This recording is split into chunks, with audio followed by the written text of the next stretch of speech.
Buenos días, mis queridos amigos. Hoy es día 18 de abril de 2020. Llevamos más de un mes de confinamiento desde que se declaró el estado de alarma nacional de carácter sanitario en España. Lo primero que quiero decir es que debo presentar algunos datos para que nadie olvide el proceso en el que estamos inmersos. La primera vez que alguien empieza a hablar de este tipo de coronavirus es la Agencia Federal Norteamericana de Gestión de Emergencias y lo hace el día 25 de julio de 2019. En ese momento, esta agencia previene de la posibilidad de encontrarnos ante una situación más o menos hecatómbica derivada de una infección pandémica de coronavirus. El día 1 de noviembre, es decir, unos meses después de 2019, China identifica el primer caso en Wuhan de presencia de un enfermo afectado por neumonía y asociada eventualmente a la existencia de un virus del tipo coronavirus.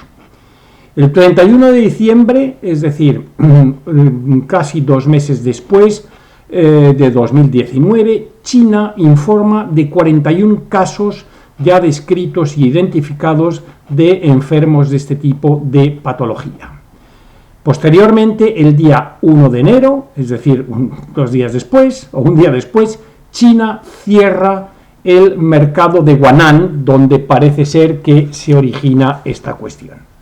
¿Cuáles son los datos reales en los que nos encontramos ahora mismo? Todo esto son hechos completamente identificables. En España, ahora mismo, parece ser que existen 19.500 defunciones más o menos asociadas con el caso del coronavirus. Hay quien opina que habría que sumarle probablemente otros 5.000 más o una cifra no controlada. De los casos que nosotros conocemos confirmados mediante sistemas de test hay 188.000. España es el tercer país del mundo afectado, al menos con los datos disponibles, por este tipo de enfermedad.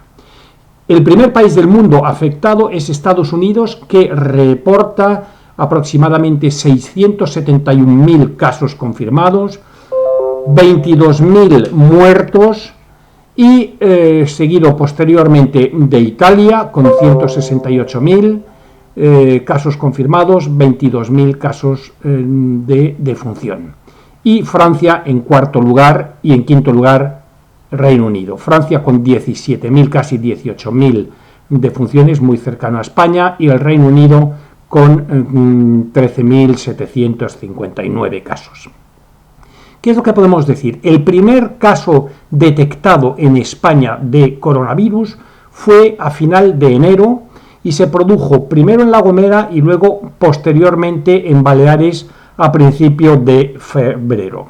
La primera víctima española se produjo el día 13 de febrero del 2020 y el estado de alarma se declara un mes después, el día 14 de marzo del 2020. Bien, ¿qué podemos decir? Lo que podemos decir es que a la fecha de hoy la situación ha alcanzado un nivel de cierto caos en materia de información y en materia de seguimiento de esta pandemia. Tan es así que hoy leía en el periódico que ha sido, digamos, cesado de su cargo el señor Redondo, que es el jefe de gabinete del primer ministro español, y ha sido cesado en principio, puesto que los informes que ha presentado, eso recoge la prensa, yo no lo sé, recoge la prensa, dicen que son informes muy teóricos, que no aportan, digamos, soluciones prácticas, y ello ha determinado que varios ministros sectoriales hayan pedido o hayan manifestado su malestar o su falta de conformidad con este tipo de llevanza de temas. Bien, esto es un ejemplo de lo que está pasando de verdad. Lo que está pasando de verdad es tan sencillo como que en realidad prácticamente nadie en España se atreve a asegurar ninguno de los datos existentes. Todos los datos que estamos manejando, tanto de infectados, tanto de muertes, tanto de propagación, tanto de Rho es el número de individuos que infectan a otros, es un indicador epidemiológico de cierta relevancia. Todos estos datos se desconocen. ¿Y qué importancia tiene que se desconozcan o no? Pues la importancia que tiene es que no se pueden adoptar medidas de política sanitaria mínimamente coherentes y mínimamente creíbles y mínimamente serias si no disponemos de datos reales de lo que está pasando. Eso por un lado. Por otro lado, nos encontramos que si no tenemos criterios de carácter de política sanitaria suficientemente fidedignos y serios, mucho menos podemos producir elementos sobre la desescalada y elementos asociados de política económica. Es decir, todo lo que estamos haciendo es dar palos de ciego, y eso genera dos efectos terribles. El primero es la desconfianza creciente de la población respecto a la información que se le está proporcionando, desconfianza no solo en términos de datos, sino incluso en términos de gestión de las autoridades responsables de la llevanza de este tema. Es decir, un impacto político de primera magnitud. Segundo problema es que efectivamente empiezan a arreciar críticas. Esto es un fenómeno normal, esto no es una cuestión novedosa en España, no es que los españoles seamos muy críticos, que lo somos, pero como todo el mundo, sino que es un fenómeno que se está produciendo ya de manera extendida. Para dar un botón de muestra diré que Estados Unidos, por boca de su presidente de gobierno, que es el señor Trump, ya empieza a manifestar seriamente, hace comentarios sobre el hecho de que el coronavirus chino pudiera tener algún tipo de secreto escondido por detrás.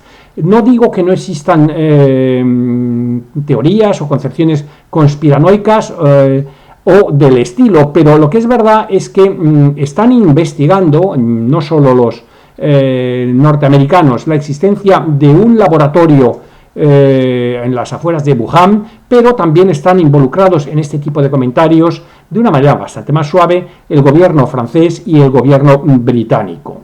Es decir, que en realidad estos países, en ese elemento crítico del que hablamos, empiezan a ver que los datos y las gestiones y la información que efectivamente hay detrás del caso chino no concuerdan. Tan es así que Estados Unidos también ha retirado sus ayudas económicas o su aportación nacional a la Organización Mundial de la Salud, puesto que considera que ha existido una cierta connivencia entre el director ejecutivo de la agencia y las autoridades chinas.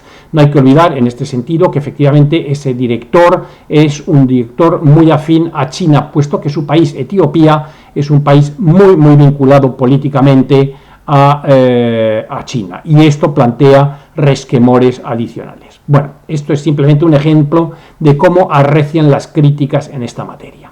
En el caso español hemos dicho entonces que la situación, al menos la oficial, es la que hemos señalado hace un segundo, que son 188.000 confirmados, 19.500 muertos. La cifra que más se aproxima a la realidad sería la de defunciones, que podemos estar hablando desde 20.000 hasta 25.000, 27.000, no lo sabemos, pero es la cifra más real de que se dispone. ¿Por qué hago esta afirmación? Por un motivo sencillo.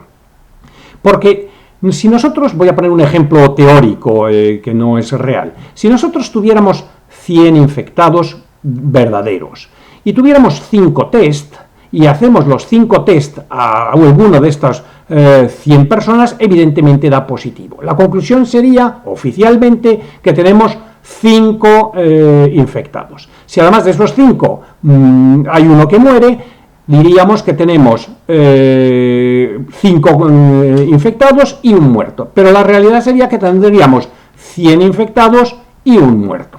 Eso ya indica en qué rango de dispersión nos estamos moviendo. La verdad es que la razón principal por la cual no se tiene ninguna idea seria ni real de lo que está pasando es porque no disponemos de datos estadísticamente fidedignos, estadísticamente significativos. Es decir, mientras no dispongamos de infinidad de test, y cuando digo de test estoy hablando de los PCR, que son los que determinan partículas virales en el organismo, o de los serológicos, que son los que determinan la existencia de anticuerpos en el organismo contra estos virus, y la distinción entre un tipo de test y otro es que uno sirve para los periodos de infección y detectan la infección, y una vez que la infección desaparece, desaparecen los residuos de virus. Entonces el PCR deja de ser efectivo, y entonces el que es efectivo es el test serológico, que lo que determina es la existencia de anticuerpos. Por consiguiente, habría que tener o disponer, al menos en teoría, tanto de PCRs como de test serológicos, porque al fin y al cabo lo que nos interesa es saber qué proporción de la población española ha sido infectada de verdad por el virus, porque a partir de ahí podremos tener una idea bastante clara de lo que significa, de cuáles son las tasas de letalidad, y empezar a diseñar los mecanismos de desescalada del confinamiento. Mientras no tengamos estos datos, no podemos hacer nada. ¿Y por qué es importante esto? Por un motivo, porque nos da información sobre la inmunidad grupal, el porcentaje de inmunidad grupal. Se considera que cuando una población alcanza niveles del 40, 50, 60% de inmunidad grupal, automáticamente la epidemia, o en este caso la pandemia, tiende a reducirse, dependiendo del territorio en el que estemos analizando la cuestión.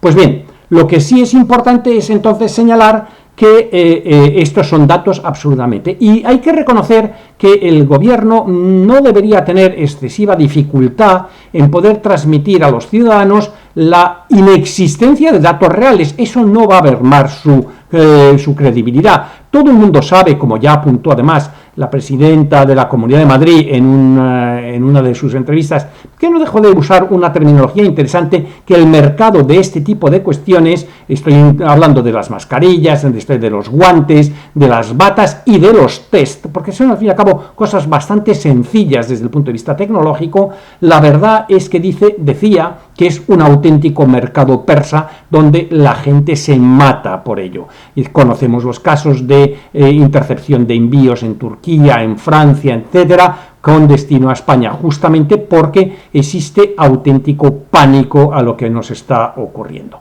Pues bien, yo creo que no es, repito, ofensivo ni es desmerecedor señalar a la población española, que no es tonta, ¿verdad?, lo que está pasando de verdad. Y es que lo que está pasando de verdad es que el gobierno no puede llegar a ningún tipo de solución seria si no dispone de esos datos.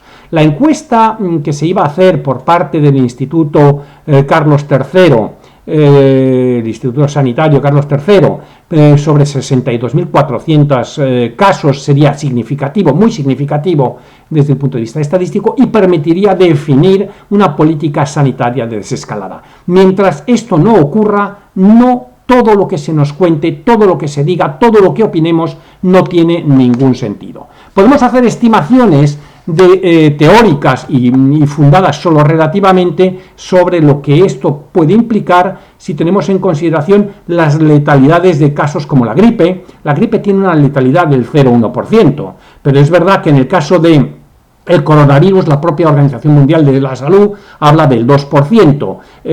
Hay que decir que otro tipo de coronavirus que tuvieron síndromes asociados, síndromes de tipo respiratorio como el SARS, o el síndrome respiratorio agudo de Oriente Medio, el MERS, o incluso la gripe bovina, tienen variaciones muy grandes de porcentaje. Pero teniendo en cuenta el 0,1 o el 2%, se pueden llegar a estimar los casos reales de infectados en España, aunque con un margen de error bastante importante. En cualquier caso, la conclusión sería de que estamos ante varios millones de ciudadanos españoles infectados, probablemente bastante más de una decena de millones, lo cual indicaría que estamos acercándonos a niveles más o menos aceptables de inmunidad grupal.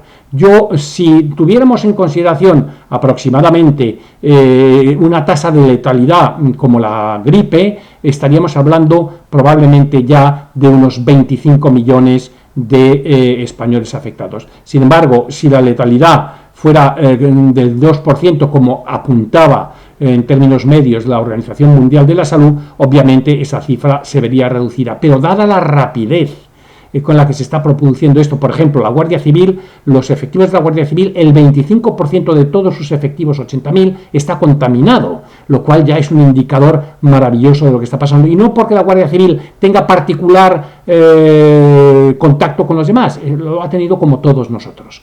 Pues bien, estos eran los comentarios que yo quería hacer, diciendo que hasta tanto no tengamos esos datos fidedignos, es muy difícil para el gobierno y para cualquiera poder tomar decisiones verdaderamente serias y vinculantes y hacer comentarios u opiniones que valgan la pena. Esto es todo lo que quería decir por hoy. Muchas gracias, amigos.